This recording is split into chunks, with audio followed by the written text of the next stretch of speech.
and then that would just be really embarrassing for me. Good evening, ladies and gentlemen. Sorry, I'm talking to this evening's guest who's in the virtual green room at the moment. I might have just scared her because I said this is where I do the introduction and then you come in and give me into trouble for the introduction. She won't. It's not. It's a nice introduction. I'm not nasty to my guests on the podcast. So it's 8 p.m. on another Thursday evening. Thank you for tuning in this evening.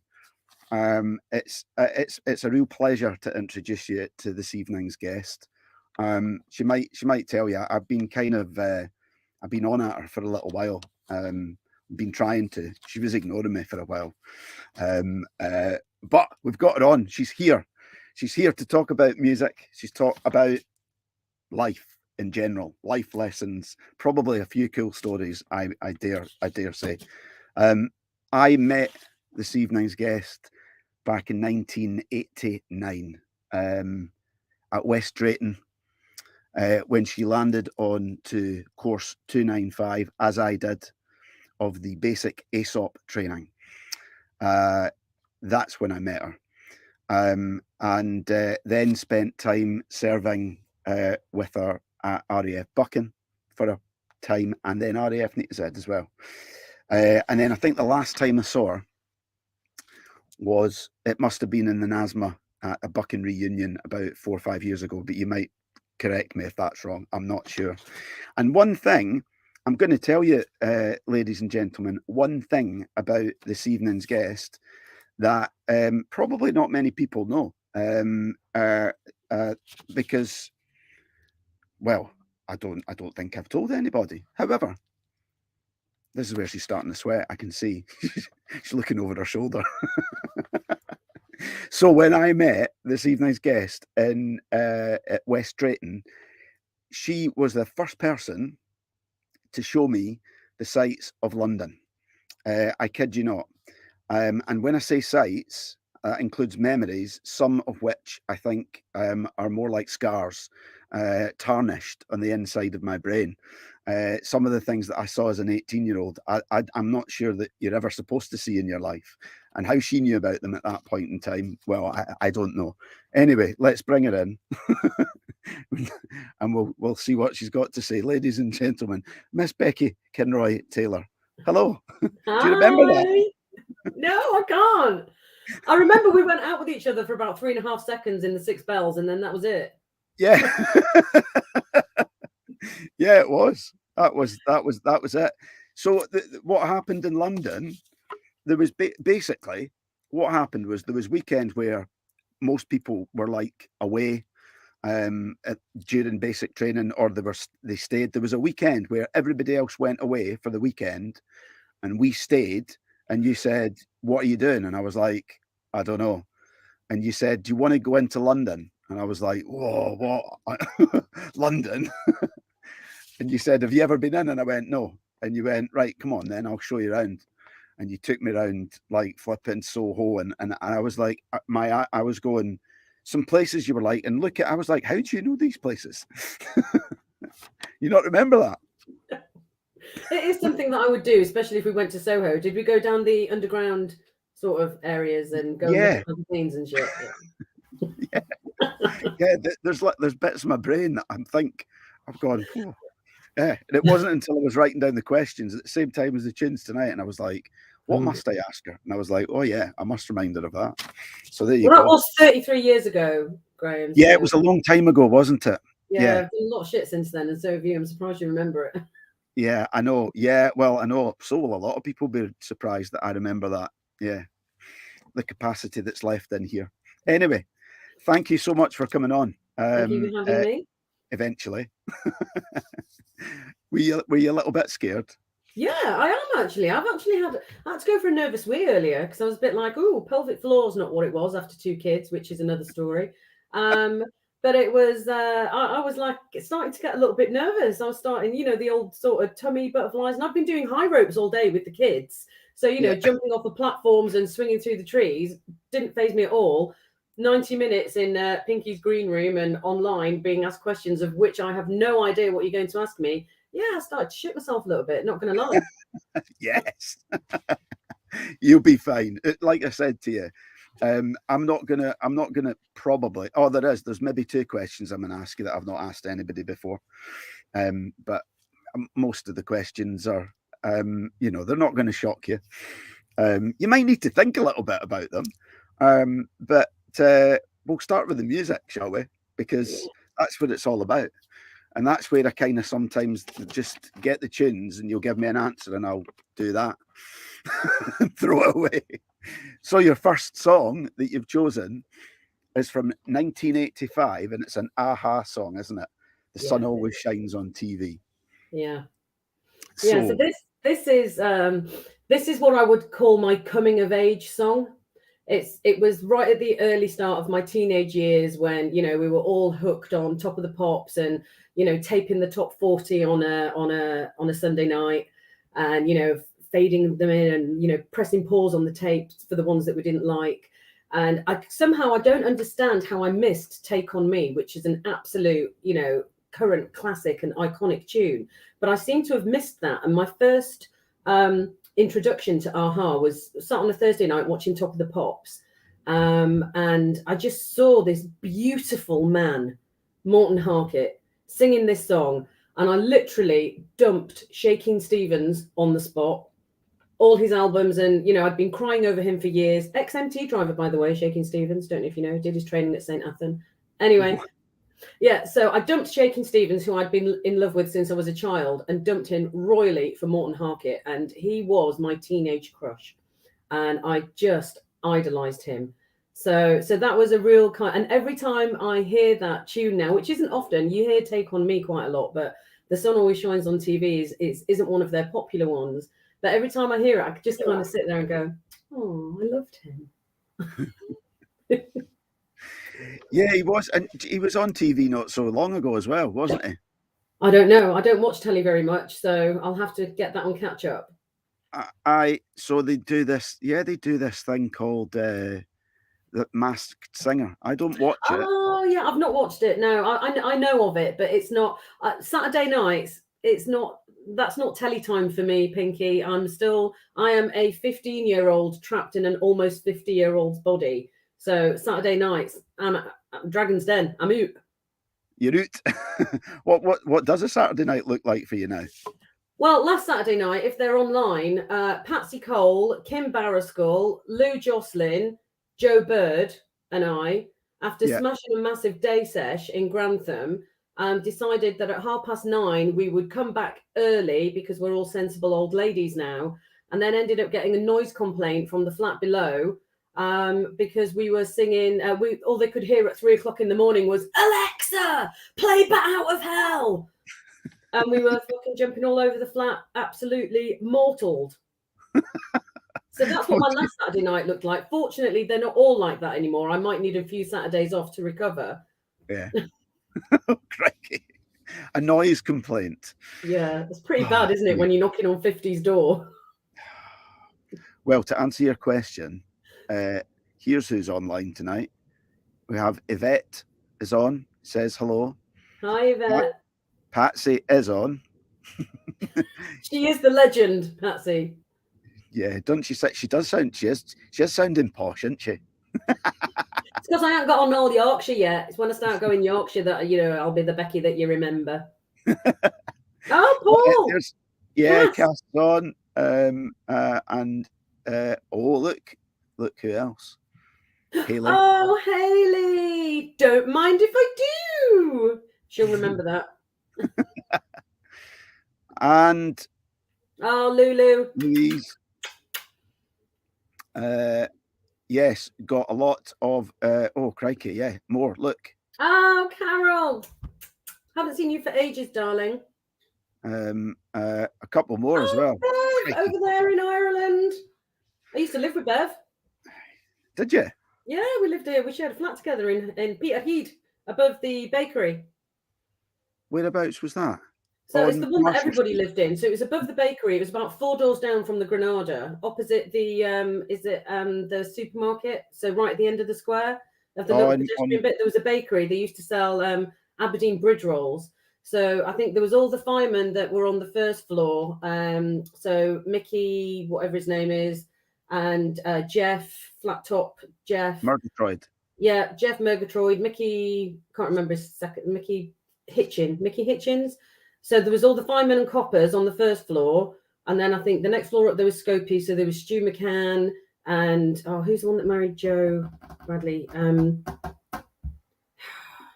What was his name? Stu Bradley. Macmillan. So Stu McMillan. Oh, yeah. And a couple of others. And then on the top floor, the flat in the roof, it was the girls. So it started off with like Shona and Billy and kind of all that crowd. And then as people got posted, as one got posted, somebody else moved into the flat. So I think when I was living there was me, Bev, and Laura, the copper.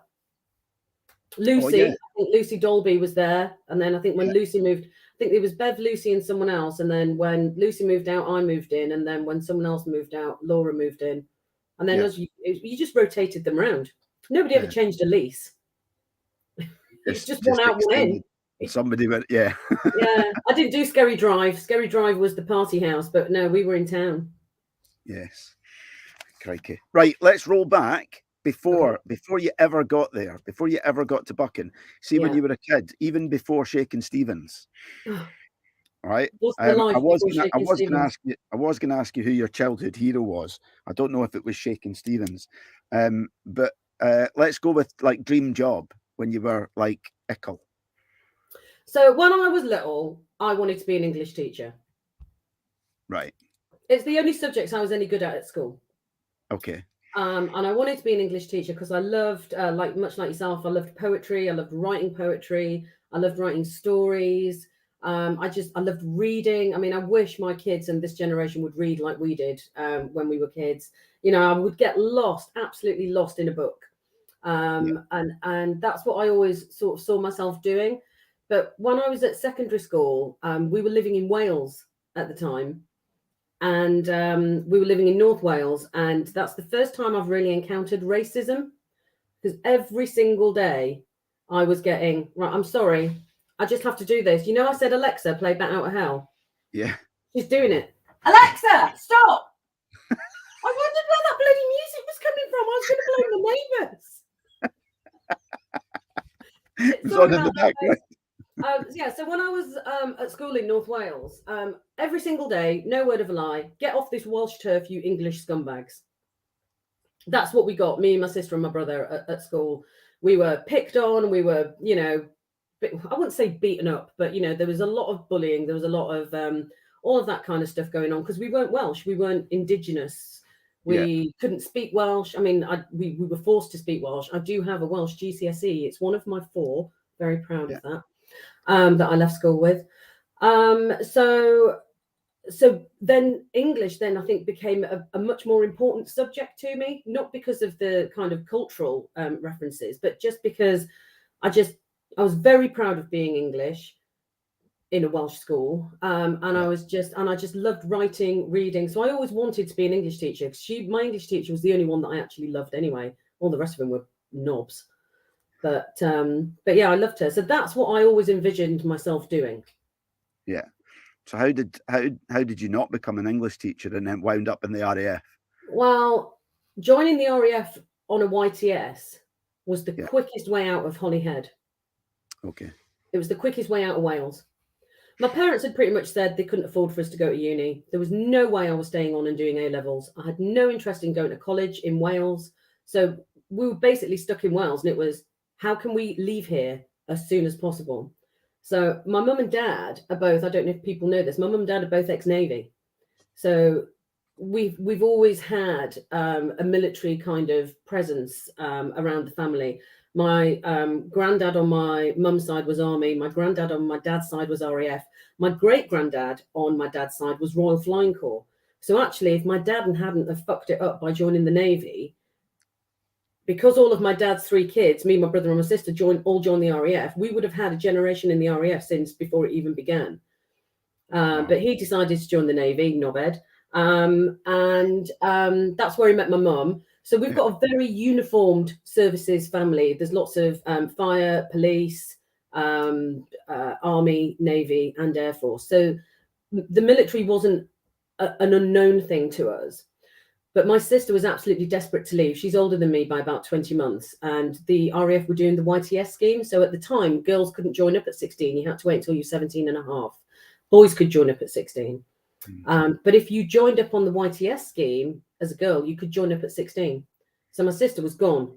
And there's a defining moment in my life when she came home. She'd been signed on to regular service. You didn't do that long on YTS. We did about 6 months, and then you were signed on to regular service. And I remember her coming home, and she was in all of these like clothes that hadn't been bought from the one clothing shop in Holyhead where we lived. So she was wearing things that were different. And she had a checkbook. And I was like, I was so impressed. And she took me to Boots, and she said, buy whatever you want, buy whatever perfume you want. And I asked for a bottle of Lulu, obviously, 1980s. I asked for a bottle of Lulu, and she wrote a check, and and I was like, I want me some of that. And so the next time my mum and dad went down to Bangor, went down to Bangor, I went to the CIO, and I was like, how quick can I get in? Yeah. And that was it. I was in, and I was even in a job that I had no idea how to say, never mind, I didn't even know what it was. Yeah. I didn't even have my exam results. I remember being on basic training at RAF Hereford, and I had to put 10p in the phone box and get my mum to phone me back so she could read my GCSE results out to me over the phone, because I'd already gone. I'd left home. I was out there. Boom. 16 and away. Yeah, 16, gone, never went back, never went home to live ever again. Yeah. Crikey. So, wow. At 16 years old. The one thing that I here's just about Wales and where you were at the time. Here's one for you. Do you know Britain's longest town name? That's the one. Yeah. See, I remember that. Yes, I remember you could say that. Yeah. All of it. Right. All of and it. I still just about the go bit as about as much as I know at the end. Crikey. Right, okay. So that was it. 16 gone, RAF, YTS. And when bearing in mind, no internet, no 24-hour telly, no mobile phones, couldn't drive, couldn't get hold of my parents unless I phoned them. They couldn't get hold of me. They had to hope that I would put 10p in a phone box somewhere and give them a ring to let them know that I was alive. And you kind of, you juxtapose that now with our kids, and we're literally we're practically tagging them, going, GPSing them, looking at their snap maps and going, right, where are you? Where have you been? Where are you going? Who are you with? And it's just a completely different upbringing, isn't it? Yeah, totally. Well, here's a question for you. If you could go back now as a mum, having children who are of and around the age that you were when you joined the Air Force, if you could go back in time and give one bit of advice to teenage Becky, what would it be? Keep your mouth shut. If you can, or at least try.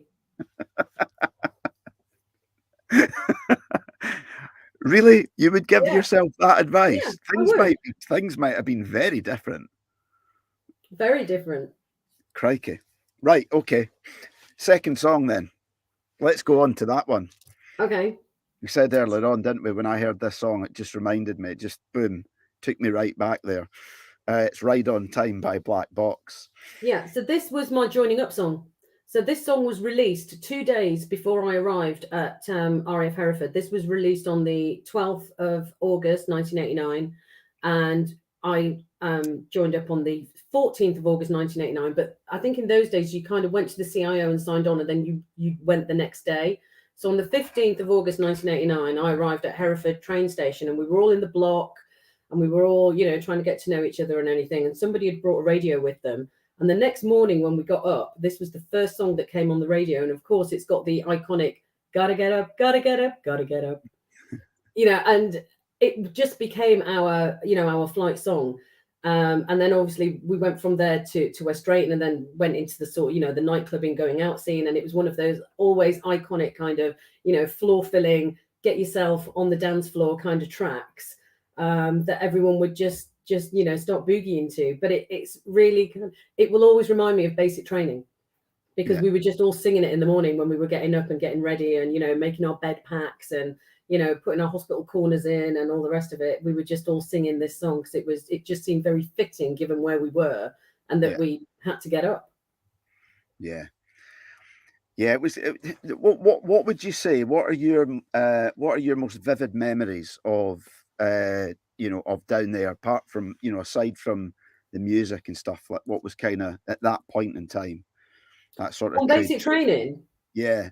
I think on basic training, there's a real kind of sort of memory that I have that resonates with me, because we all sort of, you kind of arrive at different times at the train station, and you've got the DS staff there, sort of, you know, loading you onto the buses and taking it. And we went to the WAF block, and bearing in mind, you know, we were at Hereford, and the girls were under 18, so, you know, we all had the bed check, and, you know, there was extra kind of rules and regulations for us to protect us, I suppose. And I remember sitting in the WAF block sitting room. We hadn't even unpacked. We hadn't been allocated a bed space. And there was a massive poster, like painting of this, of a huge ship. And it said at the top, we all arrived on different ships. And then at the bottom, but we're all in the same boat now. Yeah. Right. And I was like, do you know, that's stayed with me for the last 33 years. That's one of the first things. But I suppose that the things that I really remember about basic training was just how you just got on with it. You know, there was none of this fake offense and, you know, oh, you can't say that to me and you can't say that to me. And bearing in mind, you know, I will just caveat that by saying I'm a fully qualified diversity and inclusion advisor, you know, mental health champion and all the rest of it, LGBTQ networks. I do all of that mediation. So I do understand about employee relations, but you know, we're going nearly 5 decades ago. You know, the 1980s was 5 decades ago, believe it or not. And we were very different sort of culture of society then as we are now. And some of it, obviously, progression much more for the better. But that kind of just get on with it, help each other out, you know, just be present and be with each other, because we didn't have the distraction of this and laptops and all of, you know, we didn't have TVs in our own rooms.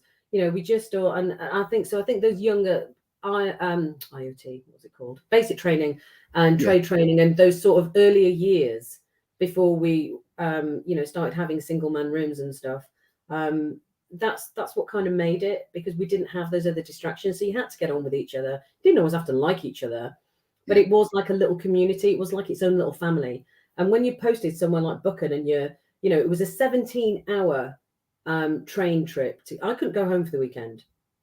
Yeah. You know, 17 hours to go from Aberdeen to North Wales. You have to come down the east coast of Scotland, go to Edinburgh, walk across the other side of the city, get on the other train station, go across to Glasgow, get out the train station, walk across the other side of the city, come south to Crewe, to Chester, then back up to sort of Llandudno, across to Bangor, and then up Anglesey to Holyhead.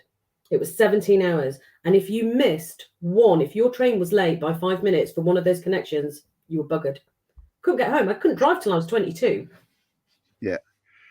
Gee, so in that first, up until you were 18, you mentioned something I've not heard for years there about bed checks. Yeah. So were there any near misses, any close calls with any that stick in your mind? So there's 2 incidents, both at Buchan, because I turned 18 when I was at Buchan, so after that it didn't really matter. The first one was we would go out, we'd go to the pubs, and then somebody would be driving, and they would drive us back, the girls, to Swan Block, and we'd go to our rooms fully clothed, right? We'd have the blankets up to here, lie down, duty waff would come round and go, are you in? Yeah, I'm in. Right, and then you'd lock your door, because you could lock your door after they checked, and then window out, back into town. So I never got done for that. I never got caught, but, you know, that was really risky, because potentially somebody that had bed checked you could have been out later on as well and go, hang on a minute, I've just bed checked you. How come you're in town? So there was a bit of that going on, a bit like the old, you know, tachyval sort of sirens going off, and then like all the lads jumping out of the WAF block windows, running down to go and get their kit together. But the other one, which I did get into trouble for, was for us. We were allowed 2 late passes a month. Yeah. So if you were under 18, you were allowed. You had to be in bed by 11. But twice a month, you were allowed a late pass to stay out until midnight. I mean, wow, what a treat. But you could only do it twice a month. And you had to get them off one of the female corporals, who at the time would have been Vicky Franklin Brown, Dawn Gabbs, or Jan Barlow. Jan Barlow, right? So I'd already had 2 late passes that month. I used to go to Vicky to get mine, or Dawn. I never used to go to Jan because she was on the other squadron. So I never didn't really used to see her. She wasn't in my block. But I'd already had 2 that month, and I'd just started going out with Paul McGowan, and I wanted to stay out late. So I went to Jan and asked for a late pass, and she said, "How many have you had this month?" And I said, "Oh, I've only had 1." So she gave me a late pass, but then the little bitch, hi Jan, if you're on Monday, went and checked with Dawn and Vicky, and they obviously had their book, so she knew that I'd had 3, and she gave me a right roasting. I mean, the crime of staying out for 1 hour more than you were supposed to that month. But you see, this is, you talked about it being a community. This was, this was what they did to protect the under 18s. Yeah. But we also used to slam people who were homosexual into the glass house and then give them a dishonourable discharge and take the medals and pension off them in that same era. Yeah, that's true. Yeah, there was quite a lot that happened back then. Yeah. That doesn't happen anymore. Oh no, thank goodness for that. Yeah. What would you say? What's the most shocking? Have you just said it, or is there something else? Is there anything? What would you say out of everything back then that happened that's changed? What was the most ridiculous? Or let's put it another way: the best change for the better since the most progressive change. Well, it'll probably. I mean, my job at the moment is I look after the Air and Defence College students, so 16 to 19-year-olds. And when I go and do an induction brief with them at the beginning of academic year, I say to them, within my lifetime, within my service time, I used to get, girls couldn't join up at 17 and a half when the boys could. If I did join up at 17 and a half with a 17 and a half-year-old bloke next to me, he would get paid more just because he was a bloke. We got paid less. If you got pregnant, you got kicked out. If you were gay or anything other than heterosexual, like I said, you were sent to Colchester first, then you were kicked out, dishonourable discharge, medals and pension taken away from you. What was the girls couldn't do all the jobs. Girls couldn't go to all the postings. All of that has changed. We're now in a progression and an era of, we've got now transgender policy. I mean, whoever thought that was going to happen? And we're now having to go around back and put right. It's called historical harm. Jo Birdie's actually working on it at Whitehall at the moment. This is part of her project portfolio. It's really, really interesting. You need to get her on, by the way, to talk about her job. It's fantastic. Jo Bird, Jo Hilda. Yeah. So part of her job is looking at historical harm and putting right all of that wrong that we did to people in those times. But I would actually say, from a personal point of view, the most progressive thing that the Air Force has done is allow flexible working. Right. And that's really only a recent thing, because when I retired for the first time in 2011, after 22 years, I felt like I had to go because I had to choose between bringing up my kids or having a job. And I didn't feel like that was a choice. It was no choice for me. So I retired, and I didn't really want to, because I just started getting going. I'd just been promoted to squadron leader. I'd been acting up as wing commander, and I was like, that, fuck yeah. I was only 37. Yeah. I'm going back 17 years now, and I was like, bloody hell, I just felt like I'd really started to get my teeth into a really juicy career. But they say you can't have it all. And I still don't think that you can. You sacrifice something for the other. And I think if flexible or part-time working had been available then, I would never have left. Right. But since then, flexible and part-time working has come in. We've got opt-in and opt-out schemes. So, you can say, right, I want to put the brakes on and I don't want to go out of area for 5 years. Boom. You get less money because they take the X factor off you, which is fair enough, but you're ring fenced for 5 years. You won't have to go out of area. You can say, I only want to do a 4-day week now. Okay, we'll take 20% of your pay off you. Because really, you only work 5 days, don't you? Yeah. Yeah. So but they'll do that. Yeah. So you can do that now. Still a lot of places that won't. No, and even since COVID, now we have a hybrid working model. We don't work on presenteeism anymore. You don't have to be sat in the office with somebody checking you in, clock watching and going, oh, it's 8:05. Why are you late? We don't have that anymore. You come in, you're measured now on output and delivery. Yeah. Not on whether or not you're sat, in the office, hiding your solitaire screen from the door and your Amazon shop and, whatever. So if I want to go and play solitaire and do my Amazon shop, I'll just go home. Yeah. But as long as your output is visible, you don't have to be. So I think that's the most progressive change. Yeah, that is progressive. I would say very progressive, because even, and I've been out now since 2001, and even a number of the jobs that I've done, that's still a recent thing. That's still a very recent thing. So that's good. That is quite sort of forward, I think. And it's across the force as well. It's not just the officers. I mean, it's SACs, corporals, senior NCOs. As long as you're not in a job that demands your presence. I mean, obviously, you can't control aircraft from home. Yeah. You can't if you're on guard duty, you can't do that from home. So there will be exceptions to those rules. But generally, if you want to work from home and you can, and your output will have no impact, then you can do what you want. You can work from wherever you want. Yeah, that's good. That is good.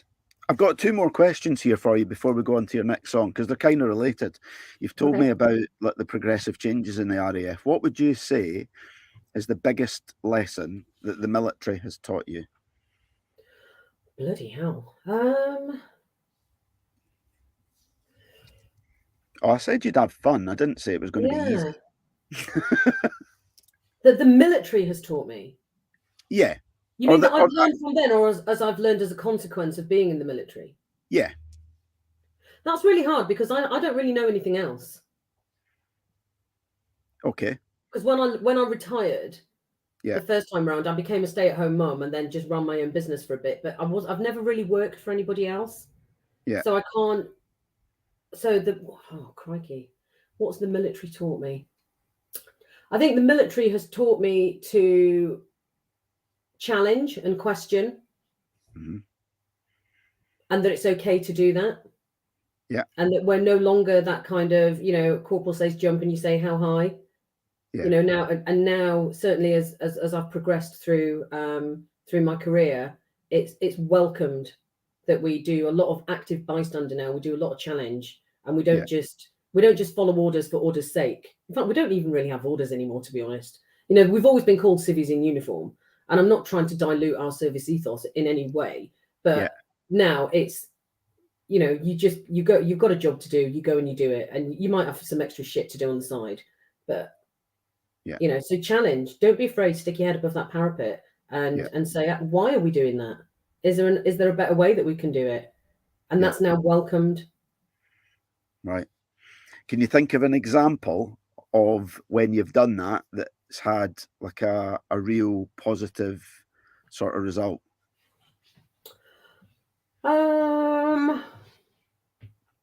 Well, I don't know if this was because of me, but when I was about this pregnant with my eldest, who's 18 this year, can you believe I have an 18-year-old child? Oh my God! And 8, I know. Bearing in mind what I was like when I was 18. Yeah. So my parenting is like literally going out space. So when I was about this pregnant with my eldest, we went to an employees. It was called a female employee issues workshop, and it drew women from all around the Air Force, from all trades, all ranks, and it was held at Cranwell. And the air member for personnel at the time was a chap called Air Vice Marshal Dusty Miller. Don't know if you ever came across him. Really nice chap. Remember the name. Dusty Miller. And he sat there and he goes, right, he goes, so the reason we're having this is because we want to understand, why, what is it about the Air Force that you like, what recruits you, what makes you stay and what makes you leave, and what we can do as an Air Force to change that. And he goes, has anyone got any questions? So I stuck my head up at the time because I thought I was leaving then. So I thought, I don't mind ruffling a few feathers right now because, I don't mind. I stuck my hand up and he went, yeah. And I went, why aren't you having a male employment issues workshop?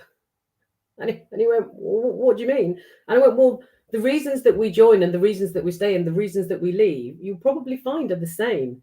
It will be location, family, caring for elderly people, being pissed about with harmony and, getting sent out of area and then getting sent out of area again. And, dislocation from your family, continuation of education for the kids, losing all the sports, losing all of the perks that made us join up. Said they're the same whether you're male or female. Said, so I actually why aren't you doing this for males? And he went, bloody good point. And then 6 months later, they had a male employment issues workshop at Cranwell. And funny old thing, the results were exactly the same. Yeah. So I suppose that's an example of not being afraid of sticking your head above the parapet and challenging and saying, well, we're not just going to sit here and do the yes sir, no sir, 3 bags full sir. Yeah. We do have opinions, and whether you like it or not, I'm going to share them with you. Sometimes they're listened to, which is good. Yeah. What would you say is the best bit of advice that you've ever received? And who was it from? Easy. That was from my dad. Yeah. I was at RAF West Drayton. I was at ADNC in the Air Defence Notification Centre. Bev might remember this if she's still on. I just passed my driving test. And I was absolutely shitting myself because I bought a new car. And it wasn't a new car. It was, a second-hand car. But I bought my first car. I was absolutely crapping myself. And I bought it at home when I was at home on leave with so my dad was there. And I got in this new car. And I had to drive back to West Drayton from North Wales.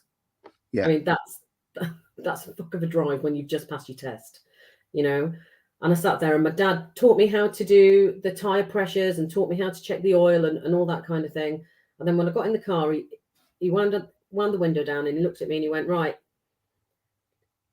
you take care of your front end and make everyone else take care of your back end. And I went, what? And he goes, as long as you don't go into somebody else, you're fine. He goes, if someone goes into the back of you, that's their fault. Right. He said, so you just take care of your front end, let everyone else take care of your back end. And I'm stuck like that. And my eldest has just passed their test, and that's the first thing that I said to them. Yeah. There you go. Now, it's not often that your dad will tell you to let other people take care of your back end. You know what I'm saying? Well, I was going to say, can that be applied in any other areas of our life? Let's not go there. Although Love Honey do a defence discount if you have your card. Oh, right. Shall we move on? Actually, there's been. I've just looked. You were asking if Bev's on. She is. There's been loads of comments. I can't go through them all because we don't have time. We'll just have to look through the later. But we'll tell you who's on. We've got so Julie is on. Stevie O'Neill, Stretch is on. Gary Homewood, Dave Large is on as well as the folk that we saw earlier on. Yeah, loads, brilliant. Hi everyone. Nice to see you. Thank you for joining us. Somebody's asked for another story. Oh my God, how many stories do you want? How long have you got? I mean, I've got all night. This is quite specific. Oh God. So Steve's asked if you can tell the Prince Harry story. He said he loved that. I don't think I know this one. This is my dinner party story. In fact, people have stolen this story from me and told it at dinner parties and pretended it's their story. It's that good. Go on. Are you going to tell us? I'll try and make it brief. So around about 2008, a certain junior officer, Lieutenant Wales, was at RAF Cranwell doing his flying training. Yeah. And I don't know if you will all remember, but we had a real snow dump that year. It's when people were being like airlifted off of Bodmin Moor because, they'd got stuck in their cars and people were like, there'd been a real massive, horrible weather. So the flying program had been put back quite significantly. And the station commander was, going off his tits because this flying program had been put back for so long. So they hadn't been able to get the aircraft off the ground. Now, at the time, I was the station lead on equality and diversity and training. So I had, I know it's hard to imagine, isn't it? But yeah, that was me. And so I had a list of like 22 equality and diversity advisors around the station that, you know, if anything happened in their section, they would have to go and sort of deal with it and sort it out. So I don't know if any of you will remember this. There was a small media flurry around this time where Prince Harry was recorded on a mobile phone referring to one of his army colleagues as a Paki. Can you remember that? Yeah. Right. Well, that happened. That came in the media when I was at Cranwell and when he was at Cranwell. And of course, you know, St. James's Palace were going off their tits. The army were going off their tits, and they were going, right, we've got to pull him. We've got to pull him from training. He's got to go down to Shrivenham and do a 5-day course on equality and diversity and blah, blah, blah. So Stacey baby comes into my office, kicking off, and he was going, fuck's sake, fucking Lieutenant Wales. Oh, he's going to put the flying training back another week, blah, blah, blah, blah. And I was going, whoa, whoa, chill your beans, sir, chill your beans. I said, he doesn't have to go and do that. I said, that 5-day course at Shriv is for advisors. That's if you're going to be, a, you know, section advisor. I said he doesn't need to do that. He just needs reminding of his responsibility of upholding the MOD and tri-service policy about equality and diversity. I said, and I've got a list of 22 advisors here. Anyone can go over to 3FTS and remind him of his response. And that will satisfy the Army, Clarence House, St. James's Palace, all the rest of it. And we can say, yes, he's now been retrained. And he went, well volunteered, Becky, you can go over tomorrow. And I went, oh, no, I'm not going to do it. And he went, yes, you are. And I went, no, I'm not going to do it. I said, I've got all these people here that are trained. And he went, I think as station lead, you need to do it. So I was like, oh, for fuck's sake. So I went home that night. I got up for work the next morning and I put some makeup on. I never wear makeup for work. The first thing David says to me is, what you put makeup on for work for? I went, oh, I'm briefing Prince Harry this morning. And I went, I don't know why. I just feel like I need to put some makeup on. So I went into work, and the rumor had got around to all of the girls in Gen office. They all knew that I was going over to do this. So there was a queue of them outside my office going, can we go over and carry your books, Mom? I was like, no, I'm perfectly capable of carrying my books. Well, somebody will need to set up the IT for you. Can we come over and do it? No, I can set up the IT. I'm not stupid. They just wanted to come over and have an ogle at Lieutenant Wales. So I shooed them all back to Gen office. I went over, and I have to say, I was a little bit kind of, and I've briefed royalty before. I've briefed royalty at Honington, whoever Princess Anne's husband was. Lawrence, not Lawrence of Arabia, he's someone else. What's his name? Tim Lawrence. So I've briefed him before on, you know, other shit. It didn't faze me, but I don't know. There was just something about Prince Harry that was starting to make me feel a little bit nervous. So anyway, get over to the briefing room. I've got all the videos and everything loaded, and I'm stood there, and obviously I can literally just see above the dais, right? And so I'm sort of like stood to the side of the dais, and Harry's personal protection officer was called Major King, which was quite, you know, hilarious. Yeah. And bearing in mind that Prince Harry's there for basically a 2-hour bollocking. Yeah. Is what he was there for, from me. Yeah. Prince Harry is really tall, right? And his eyes are really close together and very, very small. Yeah. So Major King ushers him into the, and he sort of ushers in and his head's down, and he goes, Lieutenant Wales, this is Squadron Leader Taylor. Right. And I stood there, right? And he went, oh, yeah, good morning, Mom. And I went, fucking pissed myself. I turned into this ridiculously stupid child, right? Who went, oh, just call me Becky, it's fine. Take a seat. And in my head, I'm saying to myself, what are you doing? You're behaving like a fucking idiot. You're behaving really unprofessional. You're behaving like an absolute twat. What are you doing? But I couldn't switch off this tap of ridiculousness that was coming out of me because I was in the midst of the royal himself. Of course, I significantly outranked him at the time as well. So, you know, that, but when he called me Mom, I just went to fucking pieces. So that's the real story. And then if I've had a few beers, I embellish that story with a few untruths. Where I explain that as we're talking about what is appropriate and inappropriate, I tell people that I sat next to him and I grab his hand and I say, so tell me when we're getting to the inappropriate bit of touching. And then everyone sits there and they go, What? You fucking didn't, did you? And I went, no, I didn't, but you wanted me to. Oh, that is brilliant. Thank you for sharing that. There we go. There's probably going to be a lot of people that did not have heard that before. Well, fortunately, I didn't have to sign any kind of non-disclosure agreement, so it will be in my autobiography. Oh, this is one I didn't write down. What's that going to be called then? I was joking. I'm not writing an autobiography. Yeah, I know, but I'm what not. What would I call it? What would I call my autobiography? Yeah. Probably Shits and Gigs. There you go. Because that has been my entire life, which I'm not sad about. There we go. I love it. No, you don't seem to be. Why should you be? Right, we've got 3 more songs. Okay. And the third one is Macy Gray, I Try. Yeah. So all these songs have got a real kind of iconic, they signify something that was quite iconic in my life at the time. And that was, so whereas Ride on Time was my basic training song, this was my IoT song.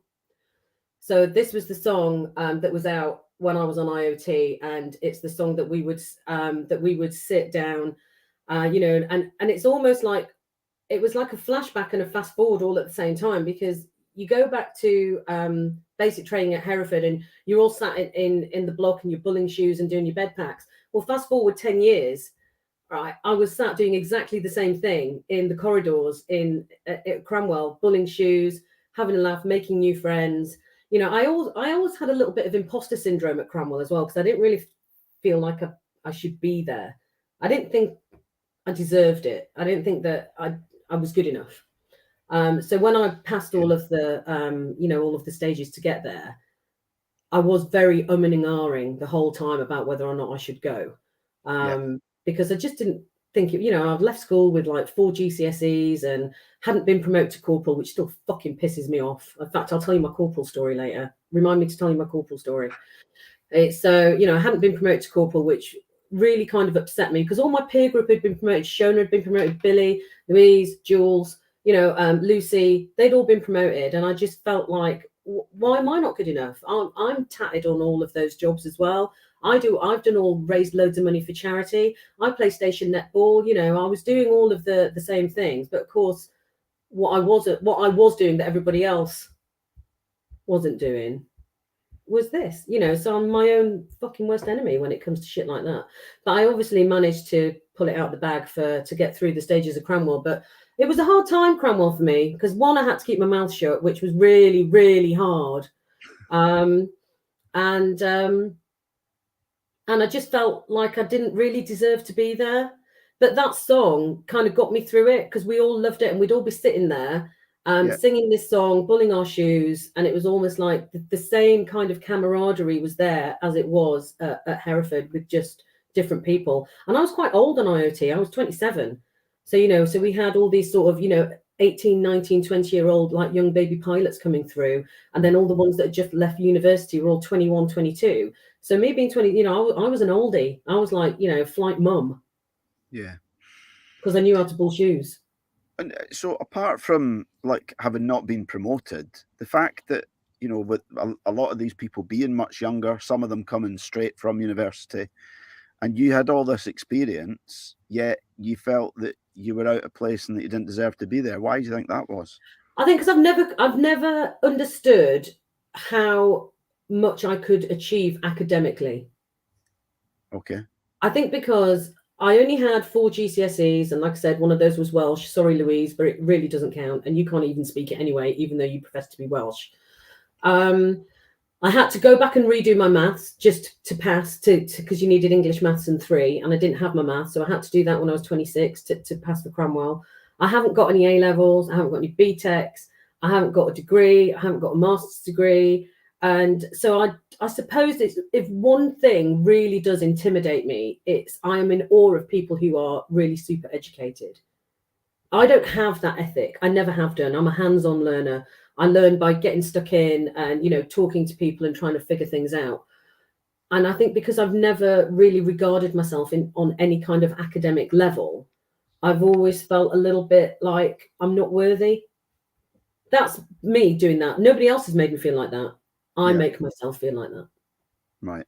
I was going to ask you what you do to kind of counter that. I think you've just explained a little bit, just but getting stuck in, getting your sleeves up and getting in amongst it. Yeah, I mean, that's how I learn. It's how my eldest learns. Like, my son is like his dad. He's literally like Rain Man, but without the autism. I mean, Yeah. like, you throw numbers at him and he just assimilates like that. He's like boom, boom, boom, boom, boom. But Ozzy, my eldest, he is very different. He's much more hands-on learner, even though he went to grammar school and he got through all of that, you know, past the 11 plus. So clever, but doesn't learn that way. Doesn't learn in that environment where you are sit and talked at. He learns by getting stuck in, you know, and getting hands-on and talking to people and, you know, having conversations and visual kind of more hands-on learning, which of course is what we used to have. We used to have the comprehensives for, you know, the grammar schools for the intelligent ones that were going to go off and be doctors and lawyers and dentists. We'd have the comprehensives and the technical colleges for people that wanted, you know, for your carpenters, your electricians, and, you know, people that were working with their hands. And it's not to say that one or another of those means that you've got, you know, you both need to be, they're very skilled, but in very different areas. And actually, plumbers and bloody carpenters earn more than freaking doctors at the moment, because you can't get one for love nor money. Charge what they want, don't they? Yeah, indeed. Yeah. Well, there you go. That's, do you know, I think just that idea of not believing that you belong there. It's kind of, I think that this whole JFDI podcast, right? That it's kind of, I quite often also ask the question, how do you apply that in your life? That ethos of just doing it, and not worrying about, you know, how you're actually, what the end looks like. Just deal with what's in front of you at that point in time. Chunk things down and, you know, crack on. Right, I'm going to change the subject. Okay. Because I've got this, it's out of context. I don't know what I had in mind when I wrote it, but I've written here, who's the wildest female you've ever encountered during your time in the military? Bloody hell. What you're going to have to quantify wild. Crazy. In the Air Force? Yeah. So somebody that served, not a civvy? Yeah. Wildest. Other than me?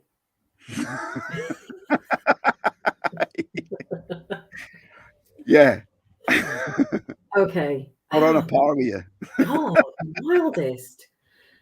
I don't know. Wow, what a question. I wasn't really prepared for anything like this.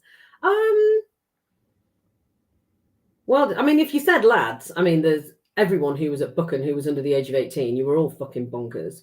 No, I think that's maybe why I said female. I'd probably have to say, and the thing is, you won't know this person, but when I was down at RAF Ash, I was very pally with an air traffic controller there called Big Lou, Right. Lou Aitchison, and she and I. That Ash was my wildest tour. Right. It was the tour where I was literally just pissed every single night because there was fuck all else to do. You could go over to Dunkirk on the Sally Line ferries without a passport, just with your ID for £1, as long as you didn't get off the boat. So as long as you didn't step foot in France, yeah, right, you could go over on your ID for £1. And we used to go over there with bloody Al Nesbitt, fucking legend. Yeah. Right, we'd go over with him and what's the Manchester guy's name that used to be married to Joe Geoghegan? His name's just blown out of my head. Manchester guy, Mark Osborne. Yeah, Mark Osborne. Right, so all that lot. So when we were on our Osh course, we'd go over there and we'd get absolutely trashed and we'd bring a trolley. We'd take a trolley with us from Sainsbury's on the boat, fill it full of booze at Dunkirk on the duty free and bring it back. But as long as you didn't get off the boat, you were fine. But me and Lou, she was about 6'2" and I'm obviously 5 foot and a fag end. So we looked like bloody, you know, Arnie and Danny DeVito from Twins. But we were both single. Neither of us had a boyfriend. We weren't interested in dating. We just went out and got fucking smashed. I mean, we were skinny dipping, obviously thin before kids, pelvic floor intact, boobs pointing in the same direction. Those days are well behind me. But, you know, we would go skinny dipping off Margate Beach. We'd be singing karaoke every single night with Stretch Boland's missus, Hazel, Baz, because she'd come down and see Stretch. She was working in the comm centre as well. And that was probably my wildest, couldn't give a fuck tour. Before I could drive, didn't have a car, didn't have a house, like all of the money that we had. And of course, we were down south, which was an unusual tour for us as Scopies. You didn't really get that far down south. We were an hour to London on the train, and then we were a quid away from Dunkirk. And so I'd probably say Lou, because the stuff that we got up to, yeah, not always safe. You didn't bring yourself into any physical harm, did you? No, we didn't. But it's quite interesting you bring that this is a topical theme, because I've just spoken about this with some teenage girls that I've been mentoring. About getting hammered and putting yourself in a situation where you might forget what you've done, or you know you might get into a bit of trouble. And I was with Lou. It was New Year's Eve, and we were in. She was from Cumbernauld, outside Glasgow, and we went into Glasgow on New Year's Eve. Bearing in mind, this is before mobile phones. You couldn't book a taxi, none of that. Of course, it was fucking freezing, and of course, we were wearing hardly any clothes and didn't have a coat with us, because, you know, we were fucking invincible, hard as nails. We ended up getting thrown out of a nightclub because we were hammered. And somehow we ended up on this really nasty council estate in somebody's flat, complete strangers, at this party. Right? So we'd got swept away with this kind of crowd of people. They'd moved all of the furniture out of the flat and like shoved it into bedrooms and stuff to make a bigger party space in this lounge. And I was obviously not feeling very well. So I went to go and lie down on the sofa, on this sofa in this room, and went to sleep. I woke up with a bloke trying to take my jeans off. Right, so I was sort of coming. I was like doing this kind of thing. What, you know, sort of coming to. Right, and he did this to me. He went, shh, shh, go back to sleep. Shh, go back to sleep. I was like, get the fuck off of me now.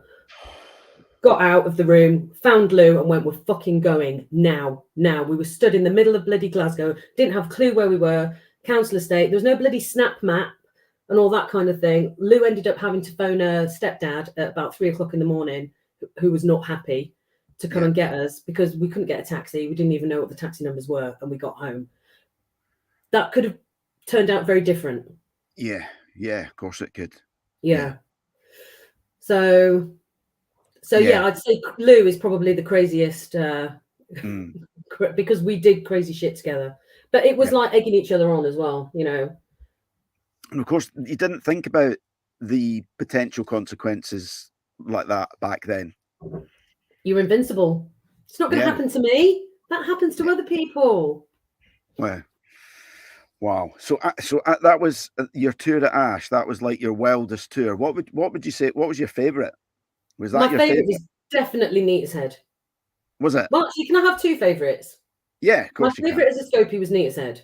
Right. Okay. I just loved it. I was sort of 22 to 27 years old, so they were kind of, you know, when I got there, I'd been in the Air Force 6-7 years already. So you were starting to come out of that. Let's go out and go clubbing and get pissed every single night. Let's now go out for a meal, share a good couple of bottles of wine. Obviously, we still went out and went clubbing, but not every single fucking night. The girls that were there in the WAF block, I lived out when I was there. I lived out with Shona, and I lived out with who else did I live out with? I can't remember. But, you know, like Bernie was there, Shona, Lou, Jules, Lucy, all of the crowd from Buchan were there, but we were just all a bit older, and people had started getting married, and some people had started having kids. And it was just, Norwich is a beautiful city, absolutely stunning. You know, we had the Broads, you weren't far from the coast. I just look back on my tour at Neatishead with much fondness. It was bittersweet because I was fucked off that I didn't get promoted to corporal when everybody else did. Yeah. But my tour there, I think, was just my best times were there. Right. Loved it. And my best tour as an officer was running my own AVCO. Right. Even though it was in Middlesbrough. Oh, hey, careful. I make no apologies. There are no endearing factors about Middlesbrough at all. Right. And if you've never been to it, don't bother. Drive on through. to get to Durham or Newcastle. That's a bit harsh. Oh, Middlesbrough Anyway, is you were going to tell me about your not getting promoted to corporal story. yeah. So I actually went to go in PVR. So I went to go. I don't know if you remember Flight Lieutenant Paul Chewett at Neatishead. So I was working in Ops Coord at the time because I'd done all the jobs in the ops room. There was nothing else for me to do there. I couldn't learn anymore because I'd done them all. So I moved sideways to go and do a day job as Ops Coord, and I went to go and see Flight Lieutenant Chewett, who was my boss, and I had my PVR papers. And he said, "What are you doing?" I went, "PVRing." And he went, "Why?" And I went, "Because everyone else has been fucking promoted and I'm skin and I'm doing a fucking job that I hate. There's no challenge for me anymore. So I'm going." And he went, "Don't do that." He goes, "Go for your commission." So obviously I picked myself up off the floor after laughing my tits off. Right. And I went, "No, that's not for me." And he went, "Why not?" He goes, "Why don't you just go for it?" He goes, "You'll get a different job. You'll get more responsibility. You'll get more challenge and you'll get paid more. All the things that you say you're lacking now." And I thought, you present a very fair and unarguable point. So I did. So I went and did my maths first, and then I did my station board. We had to jump through loads of fucking hoops as airmen to get to Cranwell, loads more than the civvies did. Did exercise first stage, did my station board, went to OESC, and then got selected. And on the day that I left, I was actually late for the first time ever in my service career. I was late on purpose. It was after my leaving due. I went via McDonald's in Wroxham and picked up like 30 bacon and egg McMuffins for the shift. Had to float them past Di Harry's office first. So there's this waft of McDonald's, the indistinctible smell of McDonald's. It doesn't matter what you buy from there, the smell is the same. And I went into Di Harry's office and I was like that with this McDonald's McMuffin on my hand. I'm so sorry I'm late, sir. It is the first time in like 10 years I've ever been late. He was wetting himself laughing because he'd been at my leaving due the night before anyway. And he said, "Sit down." And I went, "What?" And he opened a drawer and he got a letter out.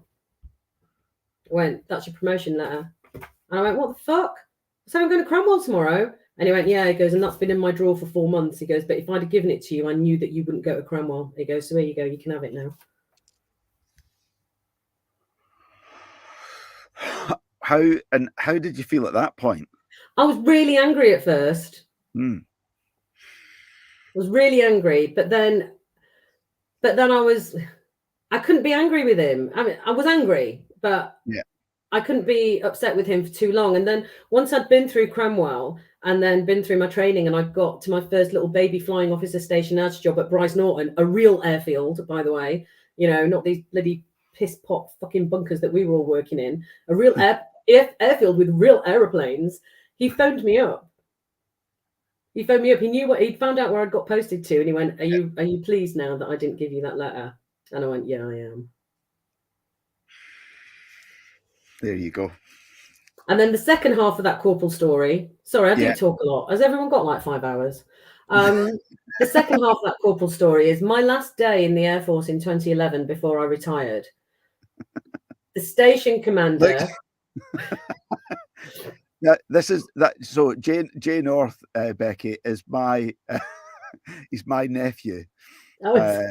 So Karen's sister's son, who is serving in the Air Force, who comes from that neck of the woods. So I'm so sorry. He's asking if you can get him a job at Borough Avco. He must have got all the genes because there are none left in Middlesbrough, spread out amongst all the other population, like none. So the second half of my corporal story is my last day in the Air Force, because I banged on about this for the next 10 years. The chief clerk came up on my last day. She marched me into the station commander's office and she gave him substitution rank paperwork and a pair of corporal tapes. And they made me a corporal for my last day in the Air Force. So I spent my last day in the RAF as Corporal Taylor, which was really confusing for all the baby pilots because I couldn't change my cap badge on my hat. So I was walking over to the mess with my corporal tapes on and all these flying officers were going, "What?" With the officers. I said, "Don't worry about it. Don't worry about it. Just walk on by." Oh, that's excellent. And so that was your last day? That was my last day, yeah. Well, my last day, the last time round. Right. Okay. So Yes, I want to ask you about, and I think that this then happened after you left, but before you kind of came back to do what you're doing now. You had a bit of a thing called Chalks Away, right? Yeah, I did. I Tell it. loved it. I did that How for did 10 that years. come about? Because I loved the sound. I didn't buy any from you, Bastard. but I bought your book. well, I had intended to, but then you stopped doing it. So how Yeah, I did that did. kind of come about? And you know, So when I retired, you do your resettlement.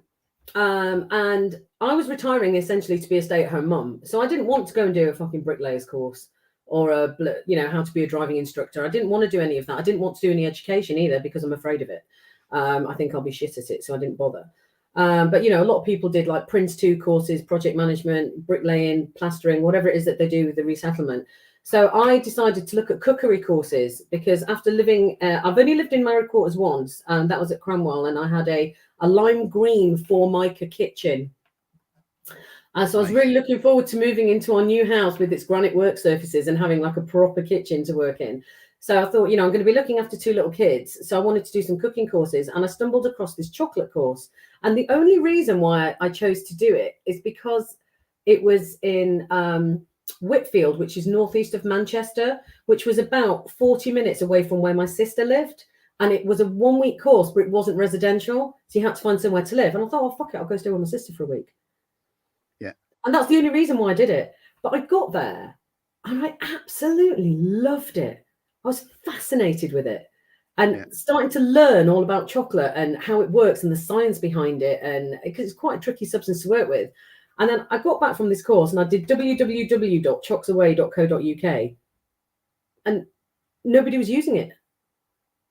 I was like, so clearly I'm going to start a business called chocksaway.co.uk. And it's like anything, what started off as a little small boutique, Christmas fairs and school fairs and things just exploded. And it turned into a business that at one point I wasn't going to be able to manage if I allowed it to become the snowball that it was.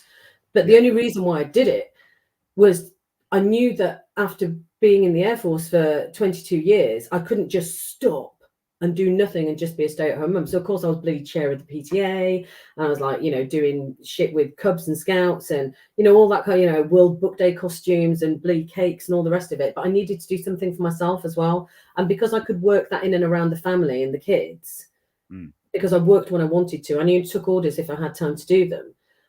It diversified into going into schools and teaching kids where chocolate comes from. So I'd go into schools and, we'd sit there and we'd throw a blow up globe around. I'd say, right, okay, so where does chocolate come from? Hands up, who thinks chocolate grows on trees? And, all this kind of thing. And they'd have cocoa pods and cocoa beans and they'd be rubbing chocolate into their hands. And it was great. And so it really evolved into something that was really quite educational for the kids. And I could be with primary school children in the morning, and then in the afternoon I could be with A-level students talking about how the political instability in the Ivory Coast will affect the import and export prices of cocoa, and what does that mean to a consumer, and how can somebody business plan for that.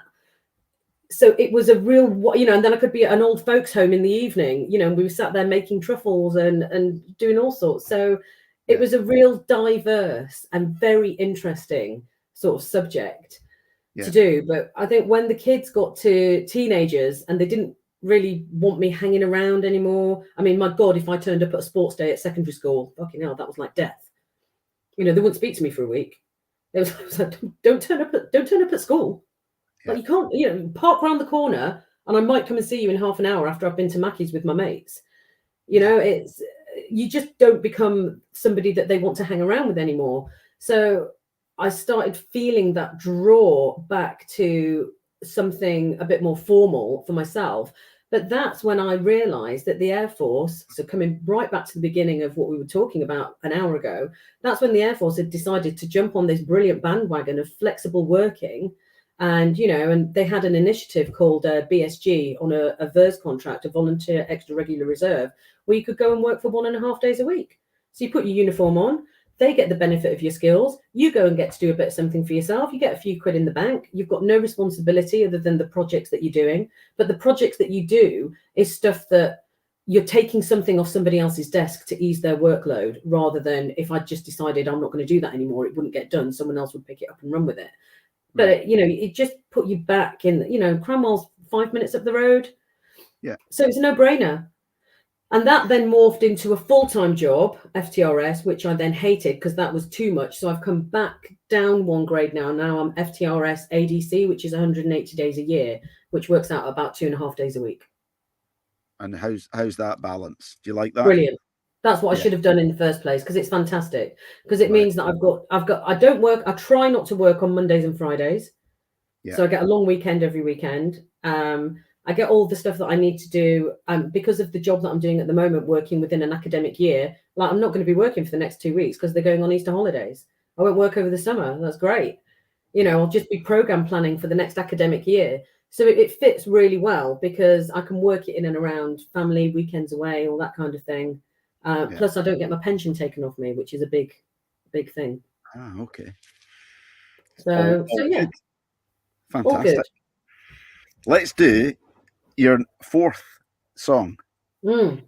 Snow Patrol, Chasing Cars. Right. Nice. Story behind this one, is there? There is a little story behind this one. I think the period, this was 2006. Yeah. So my eldest was born in 2004 and my youngest was born in 2006. And I don't know if many of you know this, but when my eldest was born, David had an option point to retire from because the plan was we would have kids, I would leave, do the stay-at-home mum, and David would have the career. It was kind of that traditional sort of mindset, if you will. And but he hadn't been picked up, and I still had 5 years left to go after working 17 years. So we kind of had that conversation, which was, well, why don't I just do another 5 years? I didn't really want to at the time, if I'm being honest. I said, why don't I do another 5 years and get my pension and gratuity in the bag? That gives us financial security for our family for the rest of our lives. And actually, it did, and it has. So David became a stay-at-home dad for 6 years. Wow. Because in the meantime, I got promoted, so I had to do a bit longer to get the squadron leader's pension. So what was starting off as like a 4.5-year plan turned into a 6.5-year plan. And that was really hard for him. I think he relished the opportunity in the fact that it was quite unique at the time. There weren't many stay-at-home dads around. But I think all things being equal, he would have preferred to have been at work and I would have preferred to have been at home. But because my job, I mean, I say it's just admin, it's just HR, but it wasn't shift work. It was Monday to Friday. It was 8 till 5. It wasn't, there was no real sort of push and pull on the family, but I wasn't on an out of area list. So it just made sense to do that. So in 2006, this was quite an unusual time for our family because we were kind of in a little state of sort of flux of instability of not really knowing where we were kind of marking time almost. The kids were really little. Harrison had just been born. And I remember watching this program. It's going to sound really morbid now, and I don't mean it to. I remember watching this program. It was a drama, and it's the first time I'd heard this song. And this woman was at the funeral of her husband. And there was this scene where there was lots and lots of chat. It was at the wake, and there was lots and lots and lots of chatter, lots of stuff going on. And she kind of like zoned all of that out. And it also kind of just went all blurry. And she just walked up the stairs, laid down on the bed, and then this song came on. Right. And it was, if I lay here, if I just lay here, will you lay with me and just forget the world? I remember sobbing, probably baby hormones, surfing the hormone highway. But I just remember absolutely sobbing my eyes out to the lyrics of this song. So I think this song, the lyrics in it really moved me.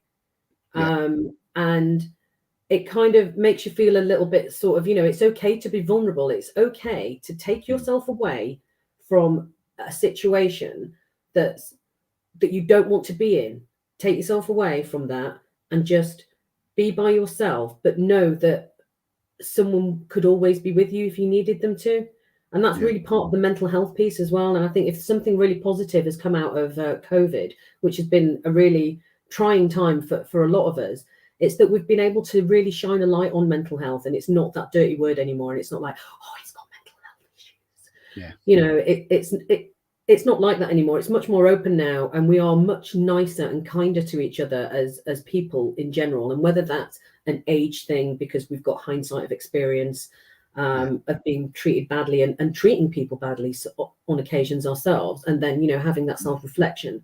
But I think just the words of that song are really quite powerful. Yeah, they are indeed, and I know exactly what you mean about sort of mental health awareness as well. As much as nobody would have wished upon the world what we've had to go through, like a lot in life, you have to kind of go through some very, very dark times to kind of come out the light at the other side. Yeah. It is one of the things I agree with you. I think it's one of the things that we can take from all of this. And I do think there is a bit of age there as well, older, wiser, maybe a bit mellower. And yeah, I think last week's guest is parting words to everybody was go and spread a little bit of love. And I just, I don't think you can ever be too nice to people. Absolutely. I mean, my boss sometimes, he's a regiment officer and he can be a bit grumpy. And I walk into I work in the corridor of power at Cranwell. So I'm literally the junior rank in there. I'm fucking Chaiwaller. I was Chaiwaller as an SAC and I'm bloody Chaiwaller as a bloody squadron leader now as well, because I've got the air commodore and the group captain and the wing commander. So I'm like right at the bottom of the food chain. But I go skipping into work, right? Because I'm not in it for career anymore. I actually like going to work because I'm not there every day. And I want to be there when I'm there. And he's like, oh, God, you're always so fucking cheerful. And I went, yeah, I am, you miserable twat. Why don't you try it? Try it. It's fun. You might like it. You might enjoy it. People might be nicer to you. Yeah, they might just. You never know. You know what you were saying there about like baby hormones, but that song. So I've written a question down. Two-part question though, but it's about being a mum. What would you say is the hardest thing about being a mum? All of it. And the most rewarding? All of it. I mean, I don't think anyone can ever, we all grow up with these ideals. Oh, I'm going to be like that. I mean, I remember, David and I said, oh, we're not going to use dummies. They're for like, parents that can't cope. And then like, I think after 10 days of my eldest literally being surgically attached to my right breast because they weren't actually feeding, they were just, was like that, go and sterilize that fucking dummy now. Right. Put it in his mouth and that was it. He slept for 10 hours. Right. Yeah. So you have these preconceptions of I'm not going to be like my mother. And then half the time I open my mouth, I'm like that. Oh my God, I sound like my fucking mother. So we all have these ideals of who we think we're going to be. But your kids will challenge you every single day. They challenge me every single day. They teach me something about myself every day. They make me think about my words, my actions. Obviously now as they're older, but my God, if I could go back to gluing and sticking and making fucking necklaces out of bits of pasta, I would be there, because teenagers are fucking horrible. Oh my God. I literally, how I manage to keep my hands from around their throats sometimes is just unbelievable. But but they're great, and you hate them and love them all all at the same time. They make you cry, but then you can't help but wanting the best for them.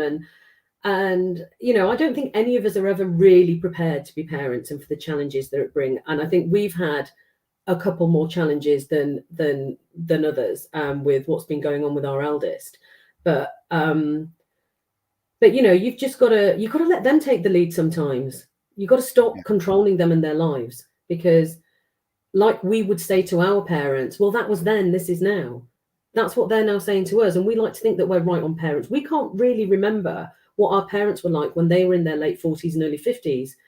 But they probably were in that same mindset of that we are now. But we can't imagine that, because we still feel and act, if you're me, like you haven't really quite grown up. And we feel like we're, do you know what I mean? So, I think, do you know what? I make no apologies for that, because I think it's a good thing. I think that the moment that you lose that sort of cheekiness of youth, that sort of ability to laugh at things that, might need to be laughed at. I think that, being able to go back to that time and embrace that sort of inner joy and just that carefree, I think people need to do more of that. I think that because, you know, a lot of people at our age can get too serious. I'm sorry, there I said it. They can get way, way, way too serious where the wrong things take over and they end up going down a path that's actually they find they get everything that they went down there for, and guess what? They're not happy. Yeah, so it's absolutely. The grass isn't always greener, is it? No, absolutely Quite not. often.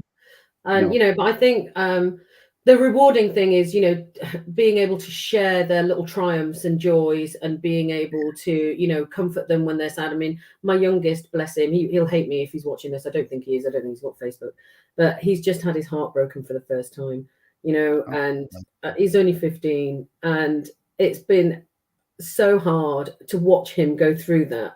And there's part of you that goes, oh, for fuck's sake, you're 15, man up, man, but you're seeing his heart. You can't do it, can you? So I was like, she doesn't deserve you, son. She doesn't deserve you. You deserve better, my boy. But that's been really hard, is to try and give him a non-judgmental, balanced, steering and navigation through this little sort of, he's just about to have his GCSEs as well. It couldn't happen at a fucking worse time, to be honest.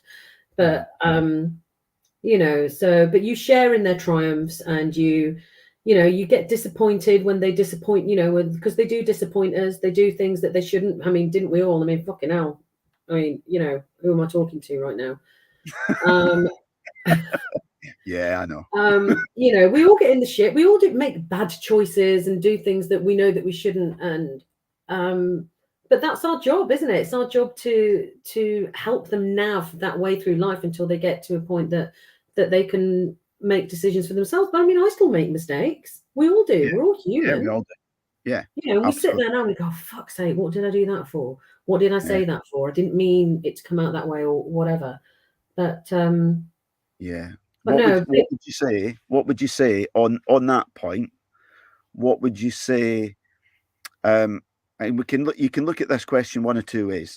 If you want to be more positive, the latter. What would you say has been your biggest failing in life? Or if you want to look at it slightly different, what experience would you say that you've learned the most from? In life?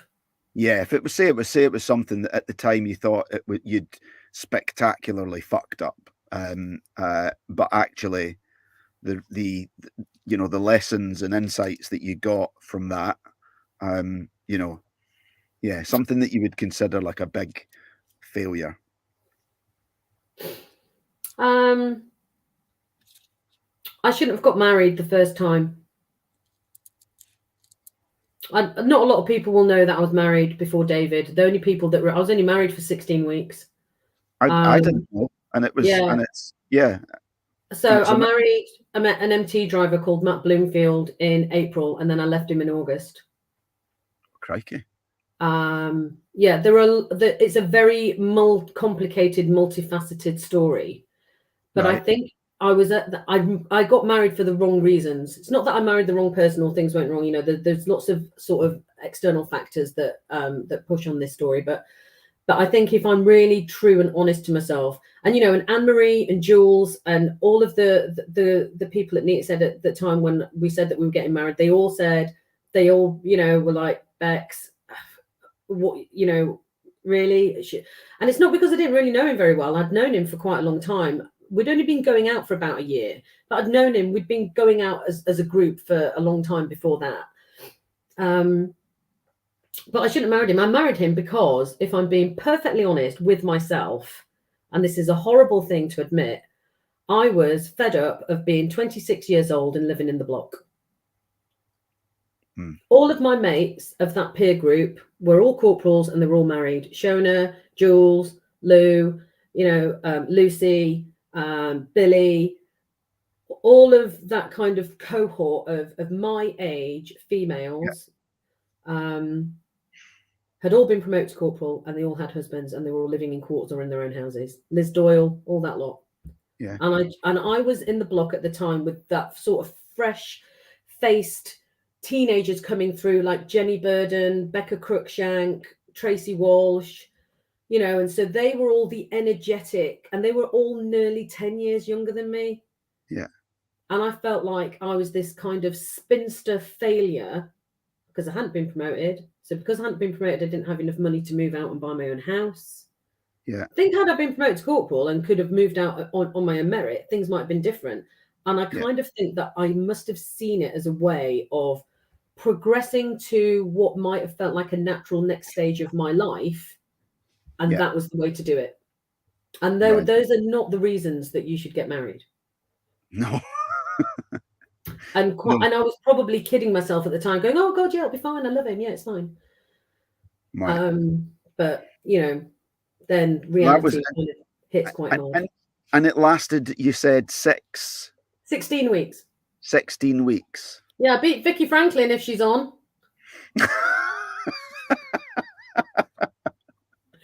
There's quite a few of us that have had very short-lived marriages. Yeah. But what did you learn from that as well? I mean, you kind of explained why you kind of, you know why you got yourself into it. So there's a lesson there out of the. Yeah, be patient. Be patient. That's what it teaches you.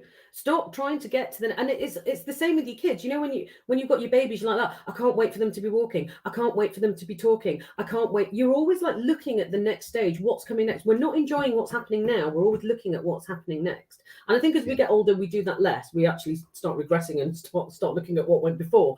But you know, when you're sort of younger and ambitious, you're always looking at what's coming next. What's the next stage? What's the next phase? And you know, it is like that. Stop and smell the roses. You know, just put the brakes on, stop, appreciate what you've got now, enjoy what you've got now, and then look at something next instead of cantering along and not really, you know, living for the moments that you have. So, and I think that is exactly what happened there. Yeah. I was so desperate for that next stage that I made it happen instead of being just patiently and waiting for something to happen organically. Yeah. Ooh, and how long after that was it before you met Dave? Well, I'd known David since I was 22, so I'd already, because he was my boss for years and years and years. So we already had a really, really good relationship, a working good relationship. Yeah. And I used to tease him mercilessly. You know, I used to go into his office and I'd sit on his desk and I'd like, you know, pull my skirt up a bit and I'd sort of drape myself over and go, "Do you want coffee, sir?" And I'd like flirt with him because I knew that it made him really uncomfortable. And he would sit there and he'd start shuffling papers on his desk and he'd go, "Oh, yes, here's 20p for the clicks machine. I'll have a tea white one." You know, and I did it on purpose because I knew that he couldn't deal with it. You little minx. I was a little bitch. But then whilst I was actually married to Matt, David, Paul Chewett had left. He started my officer journey. And David had been posted into that job. So David kind of picked up where Paul had left off. So we spent a lot of time together doing time, speed, distance exercises and talking about fucking yawn current affairs.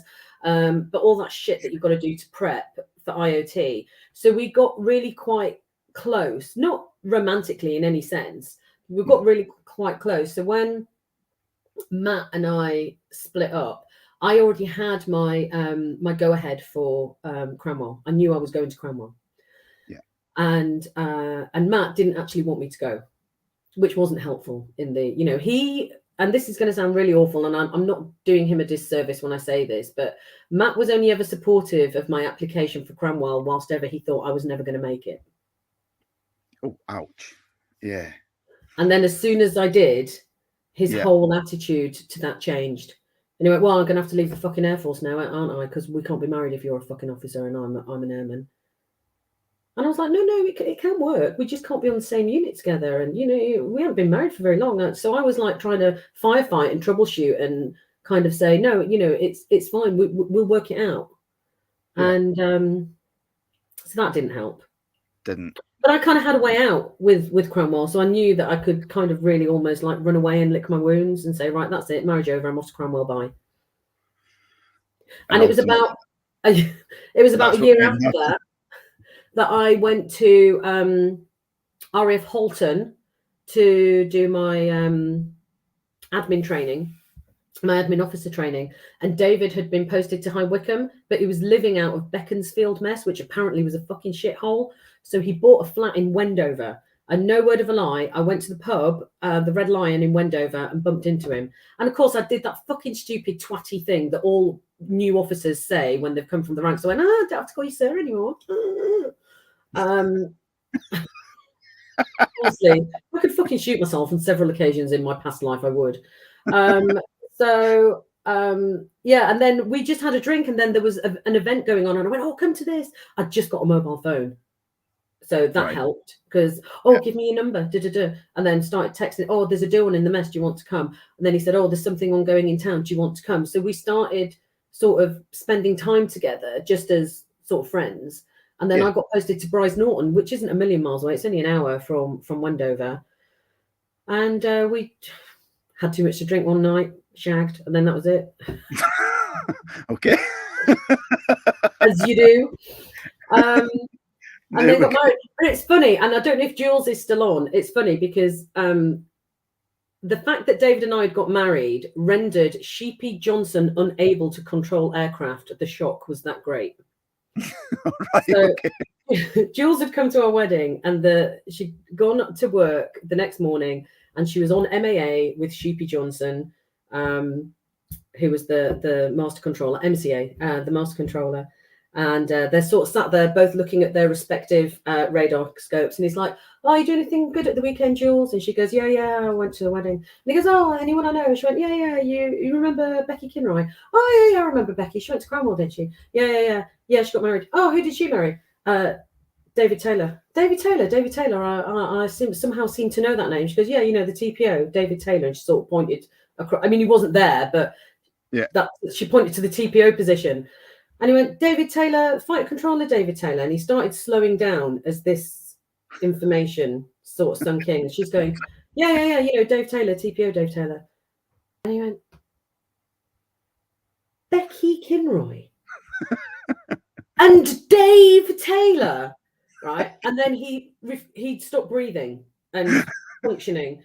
And she was like smacking him on that. She's going, "Sir, you've got aircraft on channel. Speak to them. The shock of our alliance was such that he stopped controlling. So so that was and that was then. So that was how many years ago now? 20 years ago. Wow. Fantastic. 20 and 2 years. Kids, 18, well, nearly 18 and nearly 16. Jeez. And here's something for you that you might not know. And I'm quite comfortable talking about this now. But I did start off with a daughter and a son. And I now have 2 sons. So my eldest child is transgender. Oh. Which is a parenting challenge that nobody can ever prepare you for. Right. No, I did not know that. No, not a lot of people do. So there'll be some people on here now that will be like, "Oh, what the fuck?" Right. So what? So say that again. You had 2. So my eldest was born a girl. She used to be Charlotte Grace Taylor. Right. And my youngest is a boy, Harrison Jack Taylor. Yeah. My eldest has now just completed a 5-year gender transition and is now Aussie Taylor and is now male. And is about to join the RAF police as a dog handler. Is he? Yeah. Oh, good on him. Fantastic. How you say that was challenging? Just how challenging was that? It unbelievably. I mean, it was incredibly challenging because you start off when they're about 11 or 12 and go, "Oh, I think I'm gay." You're like, "That's fine. Don't worry about it." Everyone thinks they're gay. Don't worry. You're young. Just let's see how things evolve. Yeah. But then you go to very dark places. I don't know if you've had any experiences like this with your teenagers. Hopefully you haven't. But they start getting into some very deep and dark places that social media take them to, especially.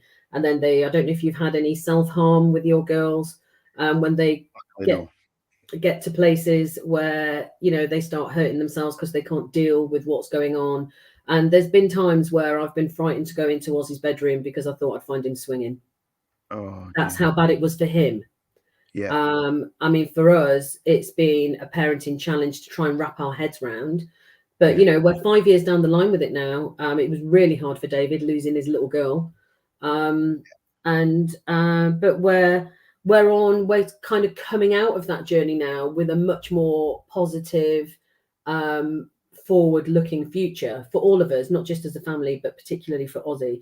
Ozzy Yeah. hasn't had any gender reassignment. He's too young. Yeah. So he's had what's called the social transition. So he's Yeah. been living as as a boy for about 3 years now. And a really important thing that happened for him last month is he had his name changed by DPOL. Brilliant. So he is joining up now as Ozzy Taylor, not Charlotte Grace Taylor, who wants to be known as such and such. So it just makes the process for him much more kind of Easy. solidified. So he's not having to explain, he's joining up as a male recruit. But Holton are all over this. They've had 3 transgender recruits through before, and they're all over it. They're prepared for it. They're ready. We've got JSPs about it. We've got, LGBTQ and MOD network champions for diversity. It's, when you think about it within our service, going back to what we were talking about at the beginning, we used to bloody put people in the glass house for this. Yeah. And now we're actually embracing diversity in all of its forms, and rightly so. Yeah. So when you talk about what's been the most challenging thing as a parent, that has definitely been, because nobody prepares you for that. No, I take my hat off to you. That must be really, really hard. Can I ask one more question about Ozzy? How happy is he now? Oh, he's so happy. And if you met him, he would blow you away. Yeah. He's, he's the nicest, kindest, most generous. He's intelligent, not in an intellectual, like academic way, but he's just so caring. He's just a great kid to be around. Yeah. Lovely. I mean, they both are. I mean, Harry's a little shit because he's pushing all the boundaries that Ozzy was pushing when he was 15. But Ozzy's come out the other side of it. But he's driving now. He's got a full-time job in a 4-star hotel as a trainee chef. So he's earning the dollar. He puts the effort in, and he's just waiting for his RAF application to go through, and hopefully, this time next year he'll be on the parade square. Oh, fantastic! That's brilliant. Oh, shall we do your last song? Well, it's quite timely, this, because this is all about Ozzy. Is it? Yeah. So this is My Chemical Romance. Welcome to the Black Parade. Yeah. It's quite a deep song, isn't it? Yeah, it is. It is. I quite like it. It's one of these. I still hear it periodically. And I do like it. It's a good song, but it's thought provoking. That's what I like about it. Well, whole album is. And I would actually have to say I would give kudos to the whole album, not just this song. This is my favorite song on the album, and it's the title track. But the whole album is about dealing with shit in your life, dealing with going to very dark places, having some very serious issues like terminal illnesses, and how we deal with it. I love this particular song, how it starts off so slow and then it gets really, really funky, and then it's got that beat to it. And we're off to go and see My Chemical Romance live, as we were talking about before we went live, didn't we? We're off to go and see them. It's been rescheduled, I don't know how many times because of COVID, but we are finally off to Milton Keynes in May to go and watch them. But it was Ozzy. This song actually came out in 2006, but I had never heard of My Chemical Romance until 2017 when Oz got into them, and this was indicative of the place that Ozzy was in at the time. Got you. So he was listening to all this emo music, all this kind of dark, kind of, very serious, all about like dealing with shit in your life, mental healthy type kind of music. And this was the music that he was listening to. Yeah. So first of all, I just liked the music element. Yeah. But then I started diving into the lyrics and what they actually mean and what they meant to him. And it's through this album that we were able to help Oz navigate what he's been going through for the past 5 years. Oh, wow. Through this music. Yeah. Okay. This along with like 21 Pilots and Panic at the Disco and, and all that kind of stuff as well. But this was the album that, he and I would lie down in bed at night, holding hands, looking at the ceiling and just talking shit out, and it would be this that would be on. So it's really quite important to me, and it always will be. Well, too right. I mean, it's like you were saying, parenting is hard. The whole lot is hard, but also it's extremely rewarding. The more that we kind of put in, the more that we get out as well. That's absolutely fascinating. Crikey, I'm getting a little bit emotional myself. Don't, because I'm going to start crying now, because I always do when I'm talking about music. Oh, crikey! Right, can I ask you some? I've got a few quick questions. Some little light-hearted ones, to close us off. Can you believe, by the way, it's 20 to 10? Graham, I get paid to talk. You know what I mean? Did you ever think that this was going to be done in a short amount of time? No, not at all. So this is genuinely the question. I love this question, and I think you've already maybe answered the first bit of it.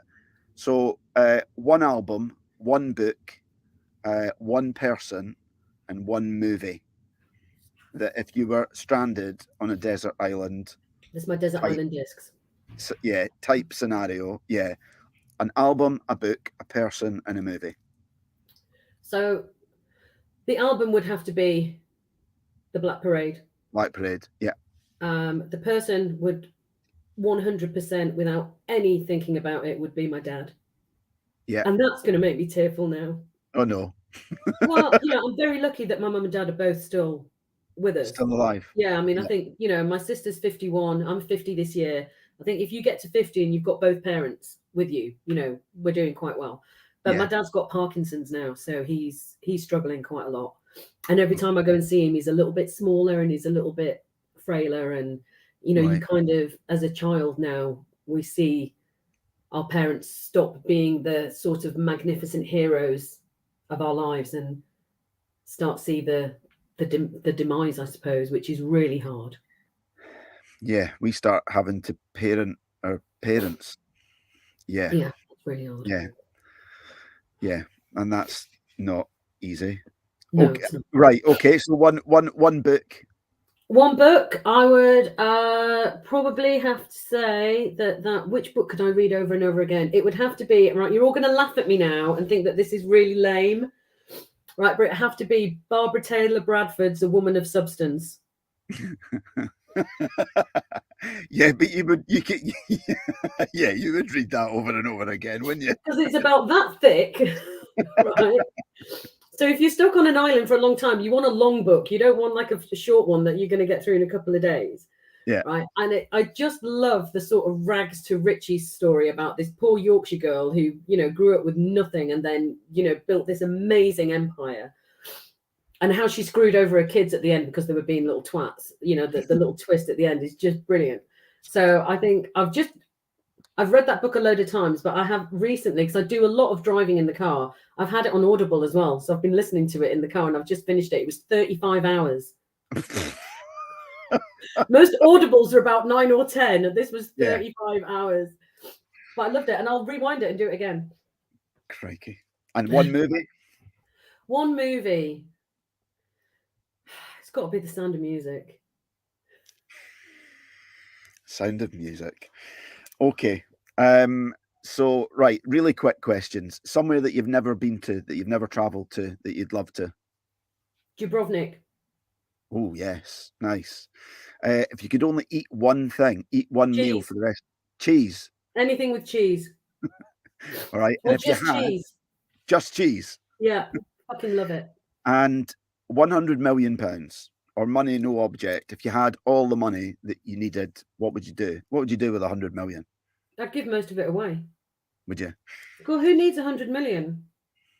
Yeah. I think once I've sorted out my family and everyone's got enough. Yeah. What do you do with the rest? Yeah.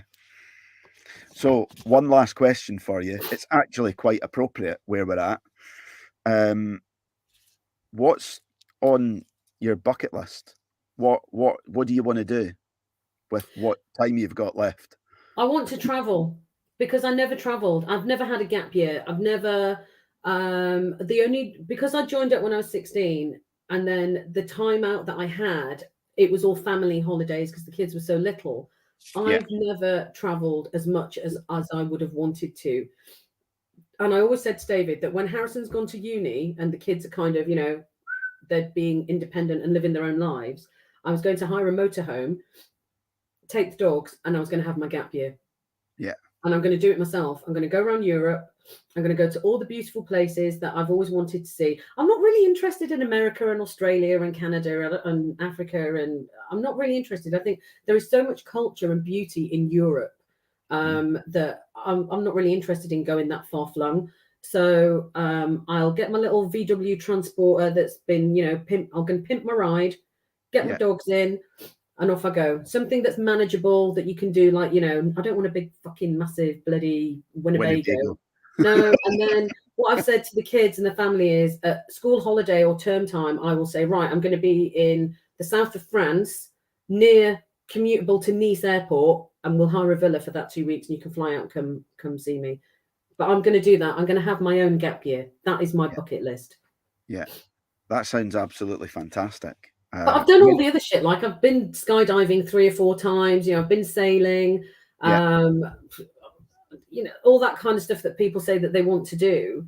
I know that there's a book in everyone. I've kept trying to write a book, but then I don't have time to do it. So maybe in my twilight years, I might sit down and record my memoirs, my Prince Harry stories. I've got some good stories. Oh, I know. Actually, Dave Large said earlier on tonight, and let me find his comment for you. God, it's not about jokes, is it? He said, no, he said exactly that. He said, he said this earlier. Did you end up giving 6 of the best? I'm not quite sure what that means. This is what happens. Harry, I think 6 of the best trousers down. I think he means, did I give Prince Harry a good spanking? Oh, right. Okay. No, yes. And I'll tell you why I didn't, because that's called corporal punishment and I never fucking made it.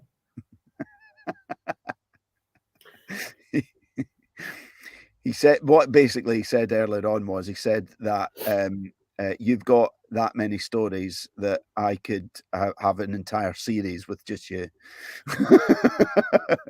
So if you do have a book in you, then there's no excuse to not write it. And I even know a good publisher. Oh, do you? Yeah, of course you do. Yeah. Listen, it's been absolutely fantastic talking to you. Do you have anything to say to the folks that have been watching? Because we've had loads. There's loads of people on. Have you got any messages for them? I mean, I think, hello to everybody, and thank you for listening to me waffle on for the best part of 2 hours of some stuff that you might have known and some stuff that might have surprised you. I think if I've got any kind of parting wise words, it would just, we've all got the be kind to yourself and be kind to others and all the rest of it. But I really do think that, be kind to yourself. Don't give yourself a hard time. Don't beat yourself up. We're always striving for that next thing, the, perfection, and let's just live in the moment for a bit. And it's okay to put your foot on the brake and just say, do you know what? That's it for now. Let's just enjoy this moment right now and stop going for something else, because you just burn yourself out and you'll miss so many things along the way. And also, I think with my experience from Aussie, it's just some things are going to hit you when you don't expect them. And when they do, just try and keep an open mind and try and encourage. It's really difficult to find the balance between being supportive without overly encouraging and to understand without being judgmental. Yeah. Very wise words indeed, actually. Well, I'm grown up now. Yeah, I've heard, I've been told this, read this, seen it, and heard this one thing, exactly summarizing exactly what you've said there, that sometimes the quickest way to do something is the slowest way. Is to stop. Yeah, it's to stop. Yeah. Thank you so much indeed for coming on. I have absolutely loved catching up with you. Love chatting. So have so many of our guests. Gary Homewood, there you go. Oh, so sweet. Thank you. And Chris has said, love you, Becky. Thank you for sharing tonight. Thank you, and love to your lovely family. Mr. Blunden, legend. Frankie B! Is it Yes. Don't see me. I'm up in the college. Right. We shall say goodnight to everyone. Stay in the green room just for a couple of Okay. minutes so I can say goodbye to you properly. But thank you so much for coming on. You're Thank welcome. you, as always, everybody, for tuning in. We'll see you next week at 8 p.m. again on the JFDI podcast. Good night from me and Bye, everyone.